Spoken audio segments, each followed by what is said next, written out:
2020 et quelles perspectives pour 2021 avec la COVID-19? Pour répondre à ces questions, L'Air du Temps reçoit Abdou Diaw, journaliste économiste au Soleil, et Malik Sané, maître de conférences et enseignant-chercheur à l'UCAD et directeur du laboratoire de politique commerciale du Centre de recherche économique appliquée CREA. L'Air du Temps, c'est ce dimanche 28 décembre 2020 de 10h à 11h avec Alassane Samba Diop.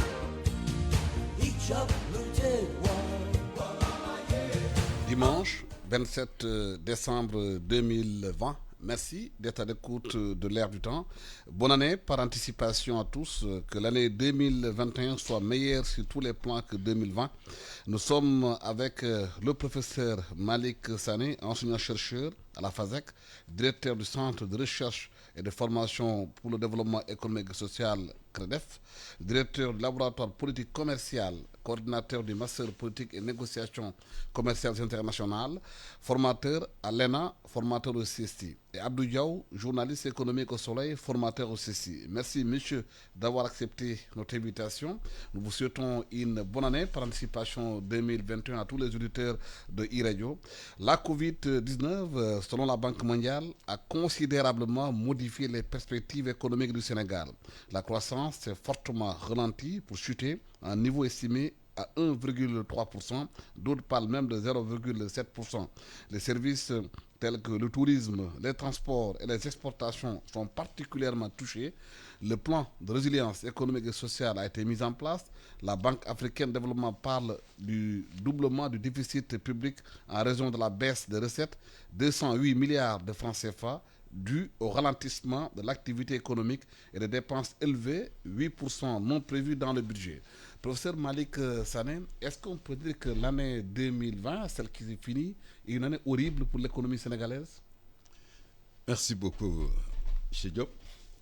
Je voudrais tout d'abord vous remercier pour votre invitation. Avec plaisir. Saluer également mon co-débatteur, M. Abdou Diaw, qui fait un travail formidable au niveau du journal Le Soleil. Merci. Je voudrais également saluer, bien sûr, l'ensemble de vos auditeurs d'ici et de là-bas. Je voudrais également saluer la mémoire de tous ceux qui nous ont quittés en 2020. Et je présente mes condoléances à leurs familles éplorées. Oui, l'année 2020 est une année exceptionnelle à tous les égards, aussi bien pour l'économie mondiale, mais également en particulier pour les économies africaines et notamment l'économie du Sénégal, compte tenu véritablement de toutes les perturbations que cette pandémie a entraînées dans tous les secteurs d'activité et bien sûr dont les répercussions se traduisent en termes effectivement de baisse de taux de croissance, en termes de baisse de recettes, en termes d'appauvrissement également d'une population déjà durement frappée. Mais quand même, bon, je pense que les autorités à travers le monde, en Afrique, aussi bien sûr au Sénégal, on a tenté quand même de mettre en place des mécanismes qui puissent effectivement soulager l'ensemble des secteurs, les populations. Et donc, à travers le plan de résilience dont vous venez de parler, et à la suite de cela, bien sûr, l'idée maintenant, c'est d'arriver à une relance effective de nos économies, en espérant qu'effectivement les efforts fournis ici et là, en termes notamment de découverte de vaccination, puissent effectivement donner tous les espoirs attendus. Abdou Diaw, est-ce que cette pandémie a montré la vulnérabilité de l'économie sénégalaise qui fait tout, ou bien qui est obligée d'importer tout ce que le pays consomme? Merci Alsan. Bonjour aussi à vos auditeurs, vos auditrices, mais aussi au professeur Malik Sané. Permettez-moi vraiment de lui rendre hommage. Donc, il a été mon professeur à la faculté des sciences économiques et de gestion. Il m'a enseigné en licence le commerce international. Professeur, toute ma gratitude et toute ma reconnaissance aussi. Merci. Bon, permettez-moi aussi vraiment d'avoir une pensée pieuse à Pierre Ndiaye qui nous a quittés. Vraiment, Pierre, un cadre, un haut fonctionnaire, un as vraiment des politiques publiques, des politiques économiques, que son âme repose en paix. Pierre Ndiaye. C'est une Et grosse tous ceux perte qui pour ont le pays. disparu, vraiment, tous les disparus aussi. Ceci étant dit, je pense que depuis le 2 mars, depuis décembre, hein, donc l'apparition effectivement du virus, le monde est, disons, perturbé.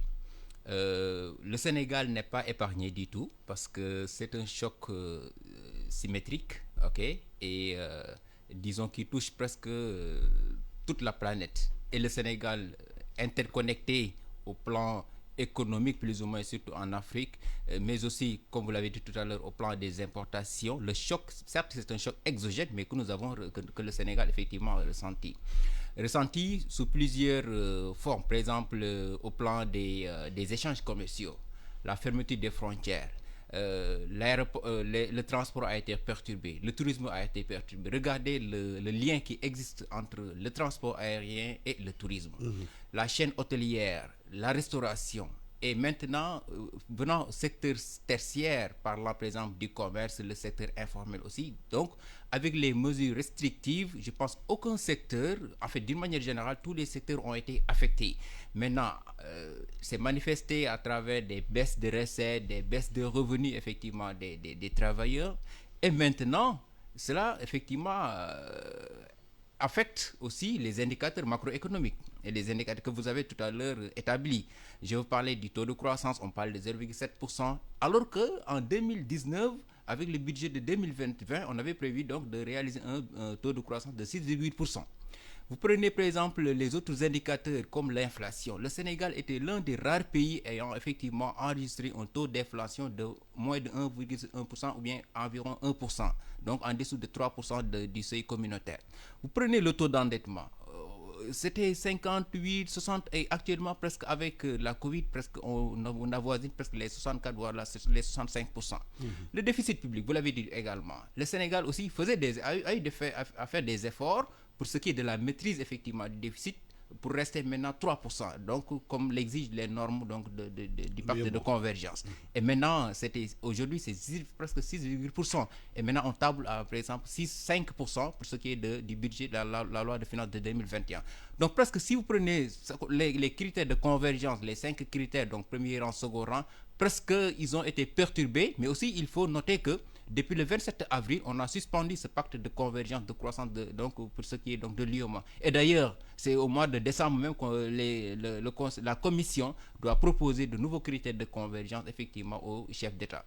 Donc, pour ce qui est des importations, effectivement, on importe tout. On importe vraiment beaucoup de produits, que ce soit des produits de consommation ou bien des produits intermédiaires qui entrent dans la fabrication d'autres produits finis. Effectivement, on a effectivement ressenti les conséquences au plan économique et surtout au plan commercial. Maintenant, comme vous l'avez dit, vulnérabilité, cela montre qu'effectivement la crise a montré que nous étions dépendants parce qu'il suffit qu'il y ait un choc exogène, des perturbations au plan international, sur le marché international, pour que nous ressentions effectivement donc les effets. La vulnérabilité. Maintenant, l'idée c'est de voir tirer les enseignements et de voir maintenant comment mettre en place des leviers solides pour quand même résister donc face aux prochains chocs qui ne sont pas du tout exquis, d'autant plus que la crise persiste et avec donc ce qu'on appelle la seconde vague et donc ce qui se passe actuellement à Londres et d'autres pays donc au sein de l'Union européenne. Oui, professeur Sané, sur le plan concret,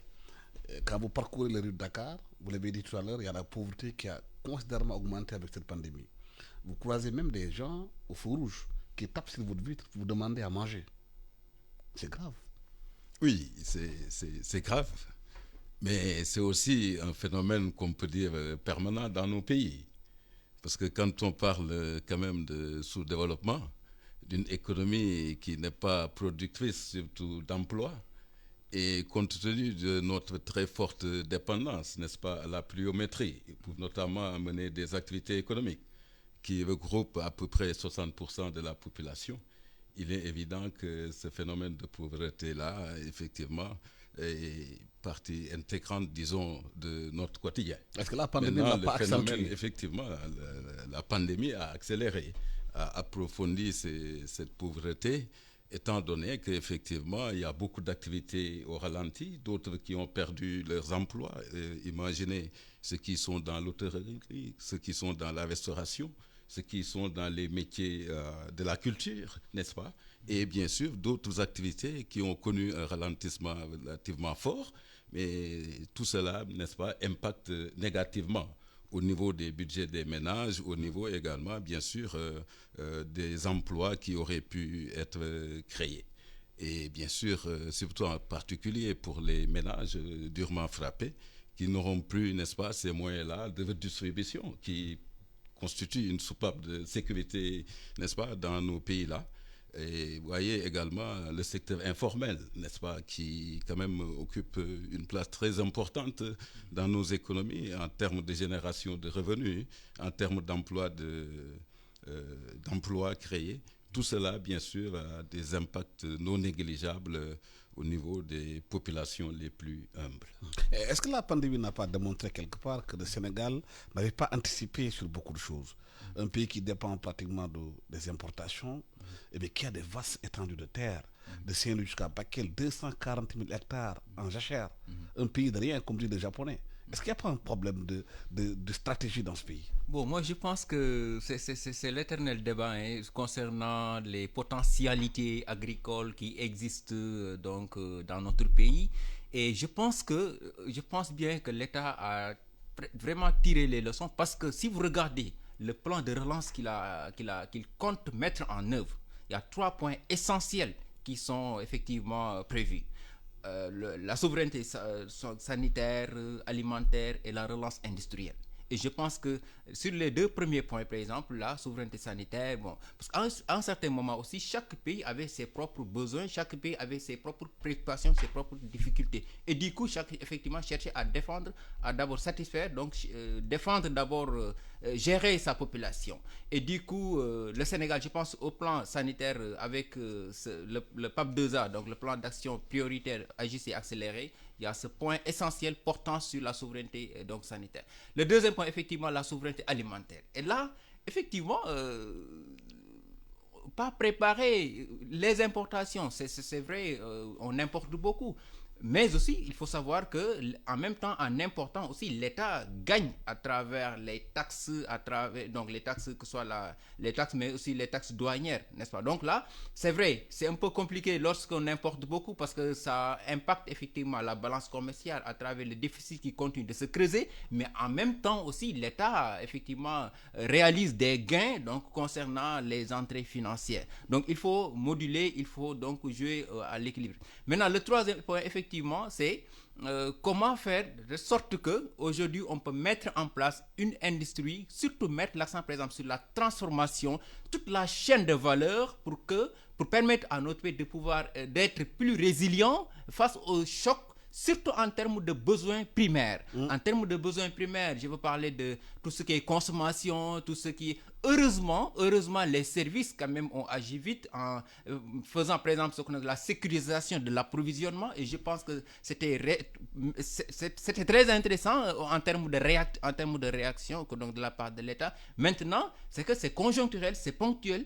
Et comment faire de telle sorte que maintenant ça devient structurel, autrement dit, que par exemple pendant 2 ans, 3 ans, on peut anticiper, de sorte que maintenant n'importe quel choc exogène, le pays pourra être effectivement résilient, mais aussi de pouvoir faire face à certaines perturbations venant de l'extérieur, parce qu'il faut le rappeler, c'est un choc qui nous vient de l'extérieur, mais étant dans un monde plus ou moins globalisé, tout est interdépendant, et du coup, là, c'est extrêmement difficile donc d'être épargné face à ces perturbations au plan, parce que c'est une chaîne. En termes d'approvisionnement, les distorsions créées dans ces chaînes, effectivement, font que l'économie n'est pas épargnée en termes d'impact sur les différents pans, que ce soit le tourisme, le transport, la chaîne hôtelière ou bien la restauration. Mais certains économistes estiment qu'il y a une organisation de l'économie sénégalaise. Ce n'est pas les moyens qui manquent en interne.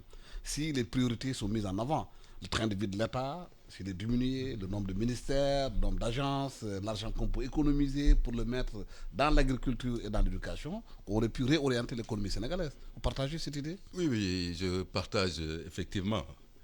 Parce qu'avant d'en arriver là, quand même, il faut dire que ça fait 60 ans qu'on est indépendant et que depuis, on a pu mener des politiques économiques qui, jusque-là, véritablement, n'ont pas donné les résultats attendus. De mon point de vue, effectivement, il se pose un problème en termes de stratégie de développement. Je le disais tantôt, nous sommes dans un pays où le secteur primaire, l'agriculture essentiellement, c'est près de 60% de la population. 60% de la population qui dépend de la pluie. 3 mois de pluie. Le reste de l'année, on est dans l'inactivité. De telle sorte que ce secteur-là, 60% de la population, contribue à 16% du PIB. Cela veut dire que le sous-emploi est un gros problème ici.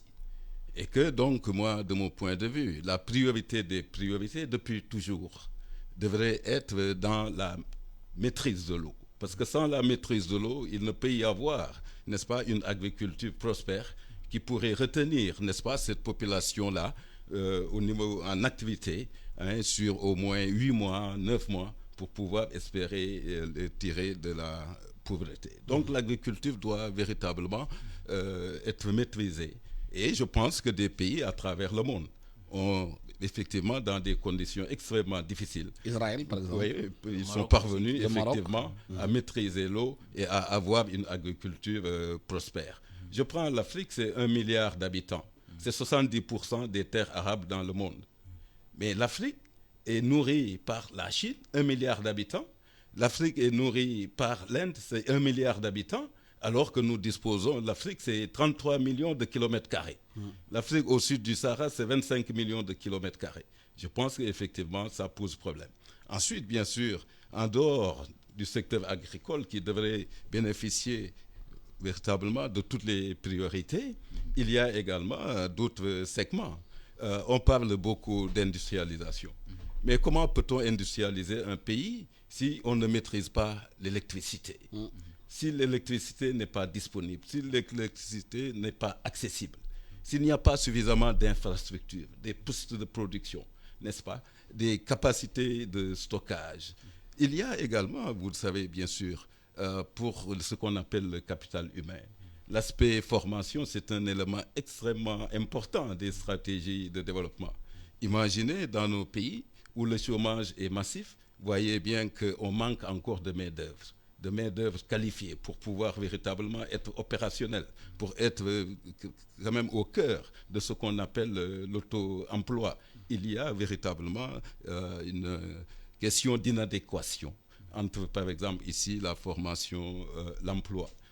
Le secteur tertiaire, notamment l'informel.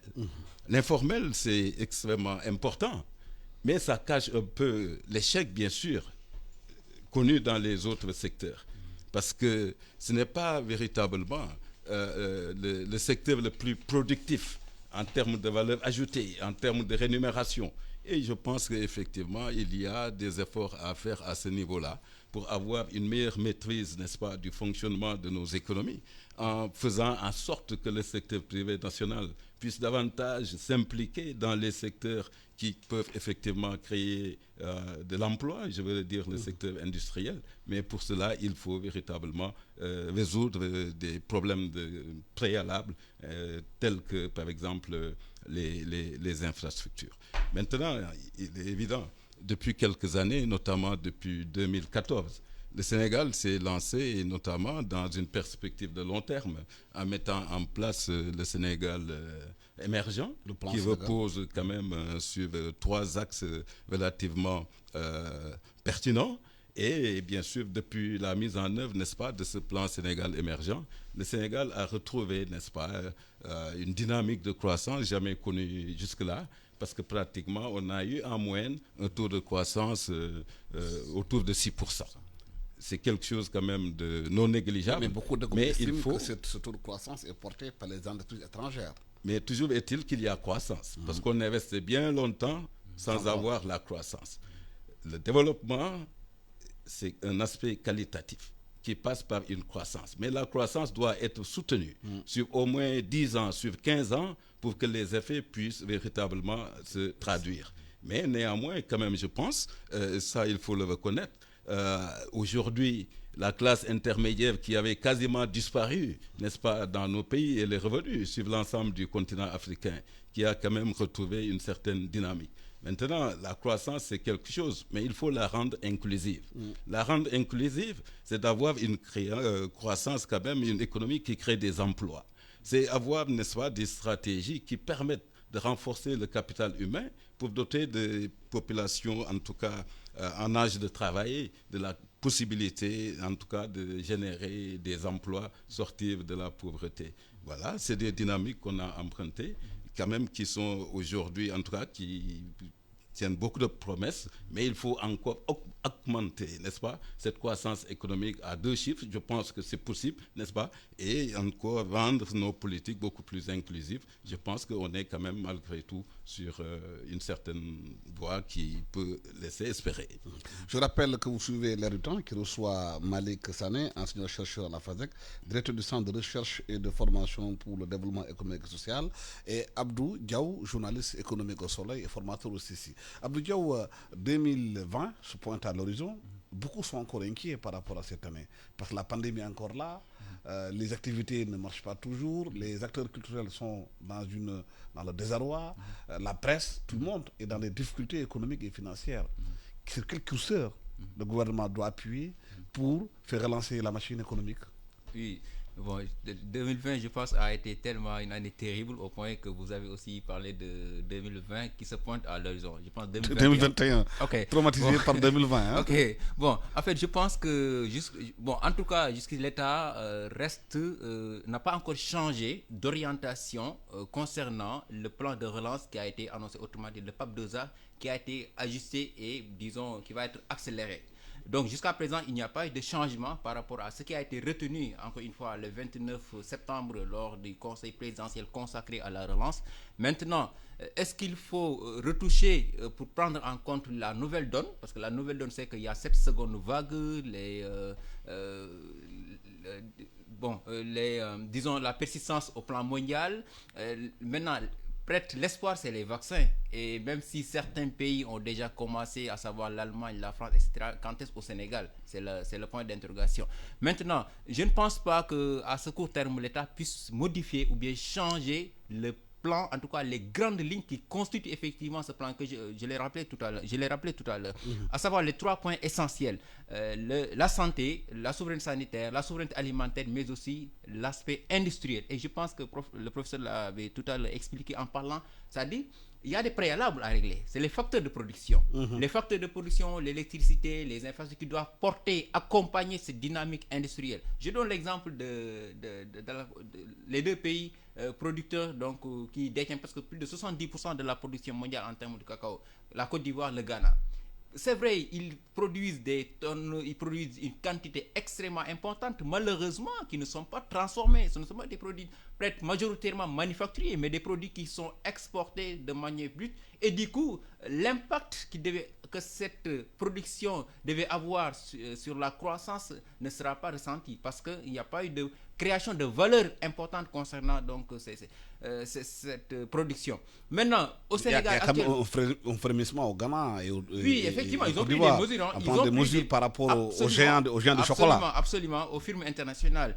Maintenant, il y a des efforts, il y a l'espoir quand même concerne au Sénégal avec ce qu'on appelle les ZES, les zones économiques spéciales, les zones économiques spéciales, que ce soit Sandiara ou bien Diamniadio. C'est vrai, il y a des initiatives, mais je pense que c'est insuffisant par rapport aux besoins du pays en termes de production alimentaire, mais aussi en termes de produits intermédiaires qui interviennent dans la fabrication effectivement de certains de produits de consommation. Maintenant, il y a un point essentiel. C'est surtout en termes je vais revenir tout à l'heure en termes d'exonération fiscale. 2021, je pense qu'il y a 2 points essentiels qui nous permettent, sur lesquels l'État pourrait effectivement s'appuyer, surtout parce que tout est question de mobilisation de ressources d'abord. Parce que vous savez, en créant le fonds Force Covid, l'État a pu mettre en place en tout cas un budget de 1000 milliards. Même si les 1000 milliards, il y a beaucoup d'éléments qui interviennent, que ce soit les reports, que ce soit les échéances, ou bien les échéances, ou bien les dotations, les lignes de crédit que l'État a mises en place au profit des entreprises. Donc les 200 milliards par exemple. Et aujourd'hui, la relance, je l'ai dit tout à l'heure, je ne pense pas que l'État puisse modifier. D'abord, c'est comment mettre en œuvre ce plan de relance. Et la mise en œuvre de ce plan de relance appelle d'abord à trouver des ressources financières. Et le budget, c'est 4 789 milliards de francs CFA. Maintenant, comment? Et les recettes vont représenter plus de 2 554 milliards de francs CFA pour ce qui est des recettes fiscales. Donc, le reste, c'est comment? Est-ce que l'État va faire des emprunts obligataires sur le marché financier international? Est-ce que l'État va effectivement solliciter encore les bailleurs en termes de financement? Donc, je pense que jusqu'à présent, en tout cas, l'État, il n'y a pas eu de changement par rapport au plan de relance qui a été déjà mis en place. Mais tantôt, vous aviez parlé des exonérations fiscales qu'on fait Les aux grandes entreprises, de l'argent que l'État perd. Absolument, oui. Là, La fuite de capitaux. Oui, c'était pour parler comment trouver des ressources financières pour financer donc ce plan de relance. D'abord, les exonérations fiscales. Je pense que la deuxième revue de l'ICPE, l'instrument de coordination de la politique économique que le Sénégal a signé avec le FMI, ils ont convenu effectivement de publier un rapport sur les dépenses fiscales. Donc si vous regardez très bien le rapport, effectivement les autorités, en tout cas en accord avec le FMI, ont promis de publier le rapport portant sur les dépenses fiscales. Les exonérations, c'est extrêmement important. Et en termes, maintenant, qui doit bénéficier? Est-ce qu'il faut évaluer d'abord ces dépenses fiscales pour voir maintenant qui doit effectivement en bénéficier. Et aujourd'hui, c'est vrai, c'est une politique incitative, autrement dit, c'est une manière d'attirer les investisseurs, par exemple, qui veulent effectivement mettre leurs capitaux donc, au Sénégal. Comme le font d'autres pays, ça entre effectivement dans le... Maintenant, il faut arrêter, évaluer pour voir maintenant comment corriger certaines insuffisances pour quand même maximiser les ressources financières. L'autre point, c'est l'assiette fiscale. Aujourd'hui, le Sénégal, en tout cas en 2020, était le taux de pression fiscale tourné autour de 16,1-16,2%. Alors que vous prenez c'est parce que c'est un des critères de convergence, c'est 20%. Le Sénégal peut aller jusqu'à 20%. Et seul le Togo avoisine par exemple les 20%. Et je pense qu'il y a beaucoup d'efforts à faire. Et actuellement, en 2021, on table effectivement à aller jusqu'à présent 17%. Et je pense que c'est insuffisant parce que la fiscale, comme je l'ai dit tout à l'heure, 4 759 milliards, le Sénégal, les recettes fiscales vont représenter presque 2 754 milliards. Il y a beaucoup d'efforts à faire en termes de recouvrement. Et je pense que l'État avait mis en place ce qu'on appelle la stratégie de recouvrement des recettes à moyen terme. Donc là, il faut jouer d'abord, voir les niches fiscales qui ne sont pas encore exploitées, revoir un peu le taux de pression fiscale maintenant sans pour autant exercer une pression fiscale sur la population. L'élargir.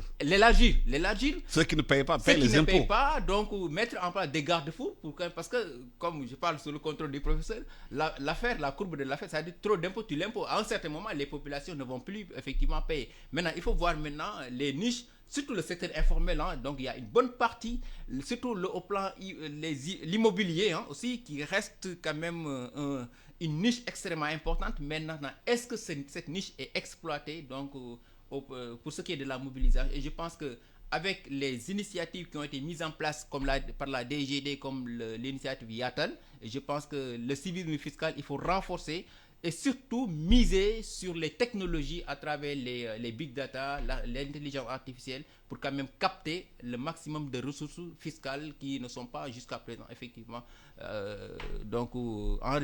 prises en compte donc, par les services des impôts. Si on regarde bien du plan de ressources naturelles, le Sénégal n'est pas un pays pauvre.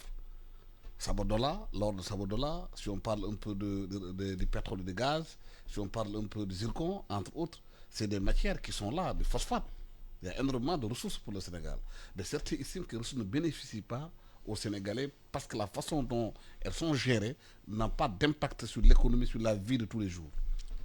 Oui, je voudrais répondre un peu par rapport à ce que vous avez énoncé tout à l'heure concernant les perspectives. Effectivement, avant il y avait le plan Sénégal émergent, la deuxième phase. Et compte tenu de la pandémie, on a mis en place le PAP 2A.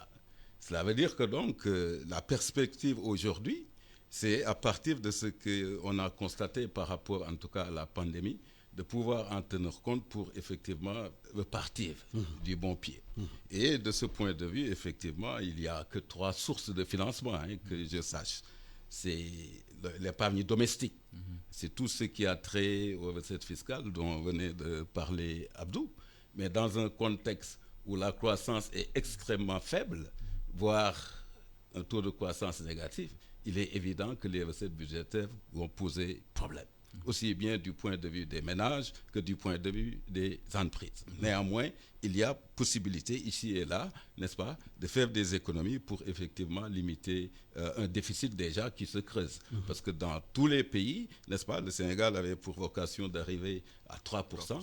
Aujourd'hui, on va aller autour de 6% de déficit parce que pour beaucoup, les investissements réalisés ces dernières années au Sénégal ont été pris en charge en partie par l'État. Deuxième source de financement de l'économie, c'est la dette.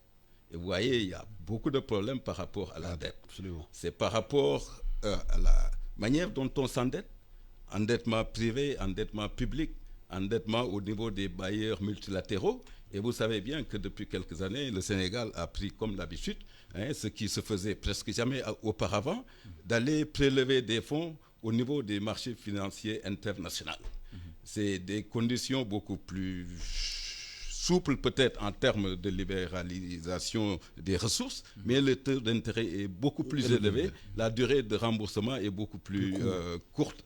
De telle sorte que c'est des sommes qu'il faut savoir véritablement investir pour pouvoir effectivement avoir la rentabilité nécessaire, pour pouvoir effectivement rembourser et ne pas connaître les problèmes de difficulté de remboursement de la dette. Troisième source, c'est l'investissement direct étranger. Et à ce niveau-là, effectivement, le Sénégal dispose de beaucoup de ressources, comme vous avez dit, des ressources variées. Et en perspective, il y a également, n'est-ce pas, l'exploitation du pétrole et du gaz. Mais l'investissement direct étranger, vous savez, l'Afrique n'en capte que 2% de l'investissement direct étranger dans le monde. L'année dernière, c'était seulement 54 milliards. Et si vous prenez les 54 milliards d'investissements direct étrangers qui arrivent en Afrique, si vous prenez la part qui va au Nigeria, première puissance, la part qui va en Afrique du Sud, en Égypte, vous avez 70% de ces 54 milliards-là captés par ces 3 pays. Ça veut dire le reste de l'Afrique. Plus de 50 pays vont se partager pratiquement des miettes. Alors que c'est quand même une source de financement non négligeable. Les États-Unis, c'est le premier pays d'accueil d'investissement direct étranger dans le monde. La Chine, c'est le deuxième pays d'accueil d'investissement direct étranger dans le monde. Mais l'investissement direct étranger ne vient pas dans nos pays. Et quand ça vient, ça pose un problème de négociation. Mais pourquoi ça ne vient pas dans nos pays? Parce que les conditions ne sont pas remplies. On n'a pas d'électricité, on n'a pas une main-d'œuvre qualifiée, on n'a pas, en tout cas, un environnement propice au développement des affaires. Ça pose problème, n'est-ce pas? Même s'il y a beaucoup de ressources, n'est-ce pas? Les préalables ne sont pas réunis en Afrique, même si les études de la Banque mondiale montrent que le taux de rentabilité est plus élevé en Afrique qu'ailleurs. Mais néanmoins, l'Afrique n'attire pas. Les conflits également sont une des causes qui font que l'investissement direct étranger est relativement faible. Donc, je pense que c'est en termes de négociation, n'est-ce pas, de ces investissements-là qui arrivent dans nos pays, n'est-ce pas, par rapport au secteur où ces investissements doivent s'orienter. Essentiellement, c'est dans l'exploitation de matières premières, presque rarement dans le secteur industriel, alors que c'est ce secteur industriel-là qui crée des emplois, qui crée de la valeur ajoutée et qui peut permettre notamment à un pays de rebondir. Donc, il nous faut véritablement améliorer ces négociations. Je veux également parler d'un minimum de contenu local qui est autorisé. C'est également des conditions en termes de réinvestissement, n'est-ce pas, d'une partie des bénéfices qu'il faut mettre dans les clauses. Certains pays, effectivement, mettent aussi, n'est-ce pas, des dispositions qui font que tout investisseur doit nécessairement s'allier avec le secteur privé local. Comme ça se fait au Maroc? Au Maroc, au Ghana et bien dans d'autres pays. C'est des clauses, n'est-ce pas? Pourquoi au Sénégal, cette clause-là n'existe Mais pas? il faut justement, c'est pour ça que je dis, c'est dans la capacité de négociation qu'il faut véritablement mettre l'accent et capter toutes ces possibilités d'investissement. À côté de cela, bien sûr, il ne faut pas négliger les efforts fournis par la Banque centrale. La BCEAO a été l'une des premières banques au monde à avoir revu à la baisse son taux directeur, qui était d'ailleurs relativement élevé, pour injecter des ressources, et ça a permis quand même, en termes de résilience, de pouvoir, en tout cas, ralentir les effets négatifs, n'est-ce pas, de cette pandémie.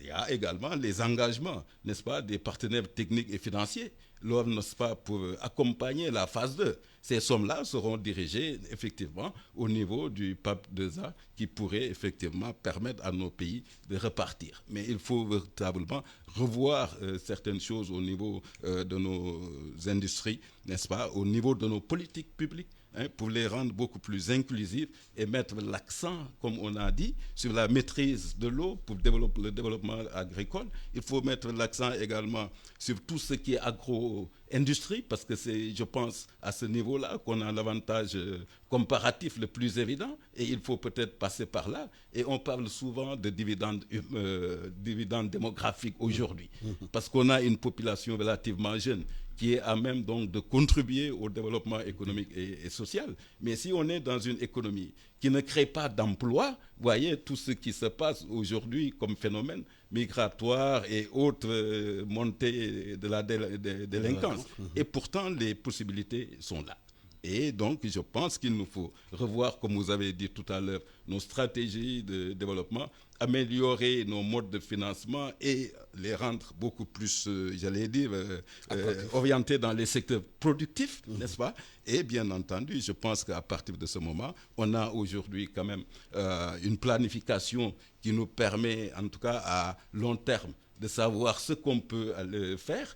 Je pense que dans la mise en œuvre, il faut être très vigilant pour pouvoir quand même veiller sur des résultats. Je suis tout à fait d'accord, surtout sur les... je vais revenir sur les 2 points essentiels. Mais d'abord, je pense qu'il faut des efforts à l'échelle locale. D'abord, la maîtrise, la rationalisation en termes de dépenses. Des dépenses de fonctionnement. Mais regardez ce que le rapport de l'ARMP, l'autorité de régulation des marchés publics. D'abord, il faut des efforts à l'échelle locale. Dans la gestion. D'abord, la gestion. Parce que de l'argent du pays, l'argent public. On a beau s'endetter sur le marché financier international. Maintenant, si les ressources ne sont pas utilisées de manière efficiente, de manière beaucoup plus efficace, mais cela n'a aucun impact effectif. Mais ça pour la question de la gouvernance. Oui, effectivement, c'est l'assainissement des finances publiques, vraiment. D'abord, je pense qu'il faut d'abord gérer ces questions.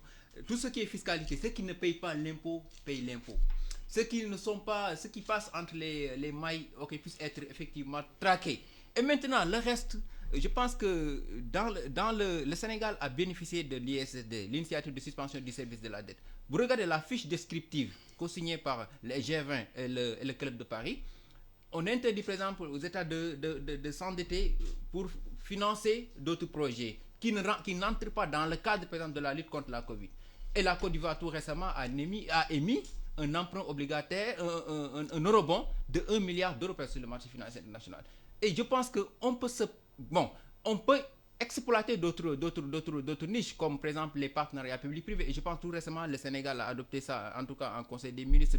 Et je pense qu'il faut accélérer donc ce cadre pour permettre de capter l'investissement privé international. Et surtout le deuxième point, effectivement, vous prenez le code des marchés publics, donc il y a la préférence nationale, mais aussi on demande à ce que le secteur privé soit associé maintenant associé aux différents marchés de travaux, donc avec un pourcentage qui est attribué au secteur privé. Maintenant, est-ce que l'État veille, est-ce que l'État est en train de contrôler pour voir maintenant si effectivement cette part qui est accordée au secteur privé national a été prise en compte donc par celui qui a gagné le marché, que ce soit un privé international. Donc je pense que c'est des niches qu'il faut exploiter. D'où ça, de l'URD Fall disait à un moment qu'il faudrait que l'État du Sénégal s'approprie de la commande publique.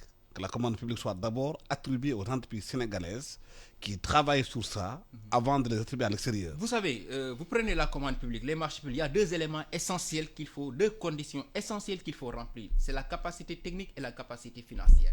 Est-ce que nos entreprises, est-ce que notre secteur privé est assez outillé au plan technique et assis financièrement pour pouvoir exécuter. L'État peut les accompagner à Oui, l'État peut les accompagner. Je pense qu'il y avait une initiative qui a été là avec la CDC. Donc il y a une entité, une filiale de la CDC qui s'occupe effectivement donc des marchés publics, c'est accompagné en termes de garantie. Parce que les marchés aussi, et surtout qu'aujourd'hui, vous attribuez un marché à un privé national ils n'exécutent pas, ils ne respectent pas le délai d'exécution, le délai de livraison, et du coup cela peut affecter parce que ça rancit davantage. Certes, c'est un problème, mais Oui. professeur Sané disait tout à l'heure que la Banque centrale a baissé ses taux directeurs, Oui. mais les Sénégalais, les privés, se plaignent que les banques locales, commerciales, Oui. fassent des taux d'intérêt exorbitants qui n'arrivent pas à financer C'est l'économie. l'éternel débat. C'est l'éternel débat. La BCEAO, effectivement, c'était très rare. Hein.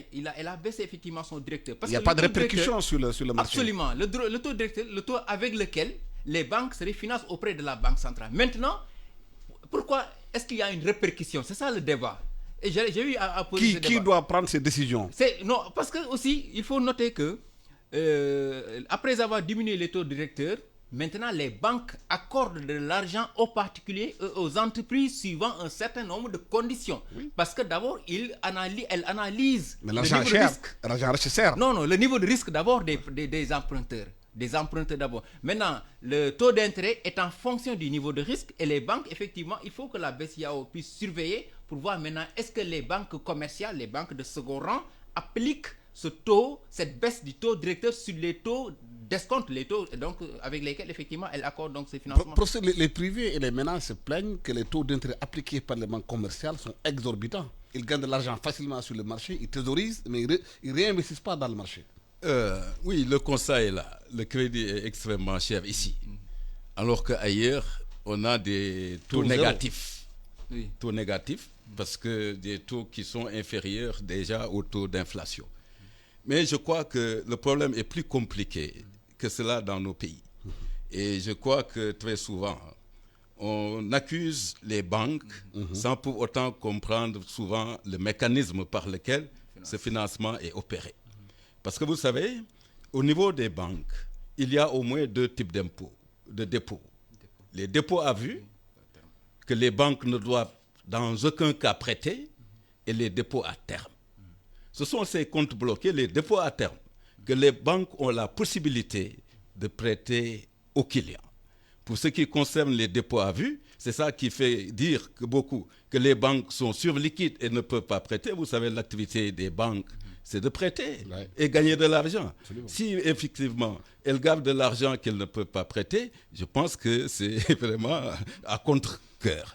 Donc je pense au départ, c'est nous nos modes d'épargne que nous devons modifier. Vous voyez des gens qui ont des comptes de dépôt à vue dans lesquels vous trouvez des millions, des centaines de millions.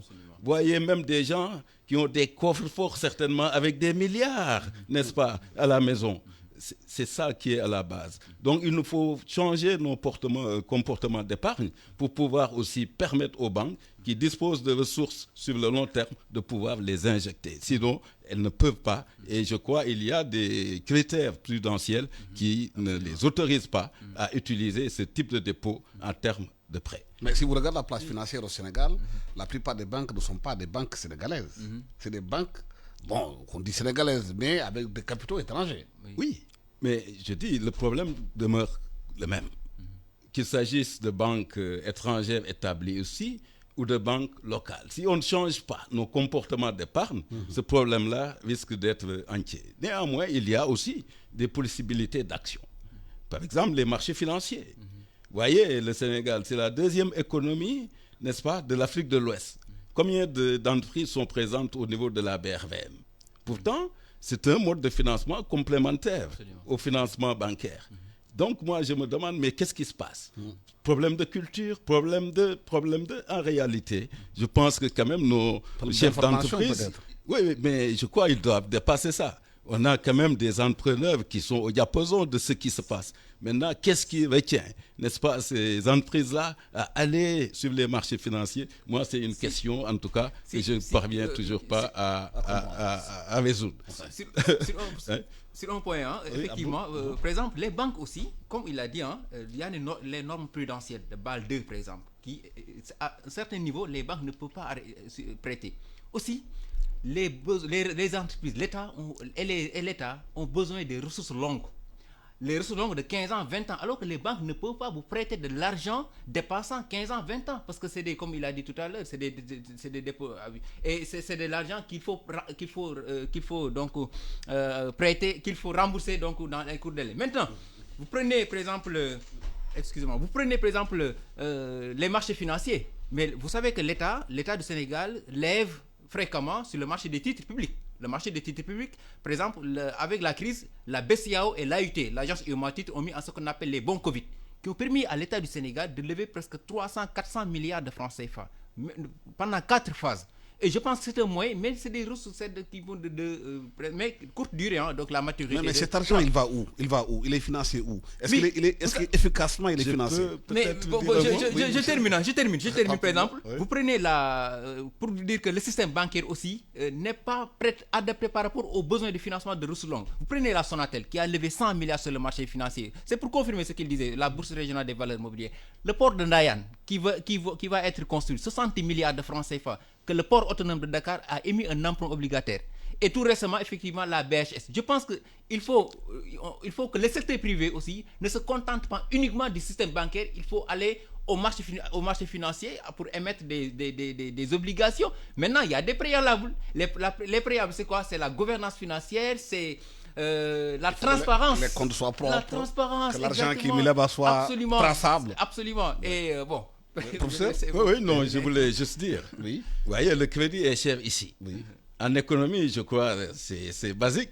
On dit que tout ce qui est rare a de la valeur. Absolument. Donc pourquoi le crédit est cher? Parce que l'épargne est trop faible par rapport aux besoins. De telle sorte que donc c'est pour ça. Il nous faut aller véritablement dans le sens d'une meilleure mobilisation de l'épargne. Interne. Parce que je disais, il n'y a que 3 possibilités de financer. C'est l'épargne domestique à tous les niveaux, ménages, entreprises, l'État, c'est la dette avec le risque qu'il y a, et il y a également l'investissement étranger. Mais quelqu'un qui met un coffre chez lui, qui garde des milliards chez lui, c'est parce qu'il n'a pas confiance aux banques, certainement. Il n'a pas confiance, ou bien l'origine de l'argent n'est pas toujours licite. Voilà. Ça, c'est des problèmes. Et je pense que quand même, aujourd'hui, le système bancaire ne pose pas trop de problèmes en termes de sécurité, de fiabilité.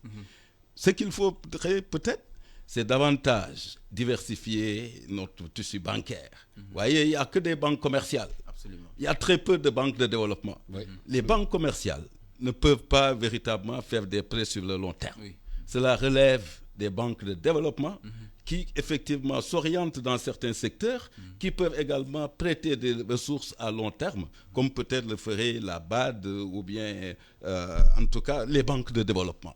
Ça, il faut en faire davantage et véritablement privilégier certains secteurs qui seraient considérés comme étant des leviers pour le développement économique et social de notre pays. Donc l'État doit davantage appuyer une banque comme la BND, mais beaucoup plus de ressources. Exactement, mais surtout il y a surtout moi je pense que les PPP aussi, je pense que c'est extrêmement important. Les partenariats publics-privés, c'est extrêmement important, et les private equity, donc les fonds les capitaux d'investissement, c'est extrêmement important. C'est des niches aussi qu'il faut exploiter, mais surtout le secteur privé, voir aussi comment tirer les ressources. Les réorganiser. Exactement, parce que les systèmes bancaires, ça maintenant, les ressources malheureusement ne sont pas des ressources longues. Il faut quand même voir maintenant comment, surtout les joint ventures, nouer des partenariats donc avec des fonds.